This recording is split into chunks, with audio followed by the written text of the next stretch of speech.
சர்க்கரை வியாதி இருக்கிறவங்களுக்கு ஒரு 5 முக்கியமான உணவுகளை வந்து இந்த வீடியோவில் பார்க்கலாம். ஸோ முதல் உணவு பார்த்தீங்கன்னா இந்த மாதிரியான சுண்டல்கள், அது மாதிரி ஒயிட் சன்னா, பிளாக் சன்னா, இதில் வந்து அதிகமாக வந்து புரதச்சத்து இருக்கிறதுனால சர்க்கரை அளவு வந்து கொஞ்சம் வந்து உங்களுக்கு கட்டுப்படும். அடுத்த முக்கியமானது பார்த்தீங்கன்னா வெண்டைக்காய். ஸோ இதில் வந்து ஃபைபர், நார்ச்சத்து அதிகமாக இருக்குது. யூஸ்வலாக நார்ச்சத்து வந்து நம்மளுடைய சர்க்கரை அளவு அதிகமாகாமல் வந்து கொஞ்சம் ப்ரிவென்ஷன் பண்ணும். அடுத்து மூணாவது பார்த்தீங்கன்னா எல்லாருக்கும் தெரிஞ்ச வந்து நம்ம பிட்டர் கார்ட், ஓகேங்களா, பாவக்காய். ஸோ பாவக்காய் முடிஞ்ச அளவு வாரம் 1 முறை 2 முறை குடித்தாலும் கசப்பு தன்மையும் நம்மளுடைய அந்த இன்சுலின் எதிர்ப்பு தன்மையை வந்து கொஞ்சம் கம்மி பண்ணதுங்க. அடுத்து வந்து பார்த்தீங்கன்னா வெந்தயம். ஸோ தினமும் 1 ஸ்பூன் வெந்தயம் வந்து தண்ணியில் நைட்டே ஊற வச்சு காலையில் சாப்பிடலாம். இதுவுமே வந்து நல்லது தான்.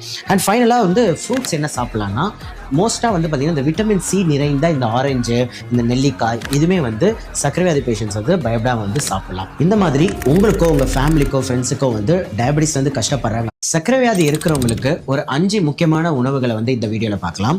ஸோ முதல் உணவு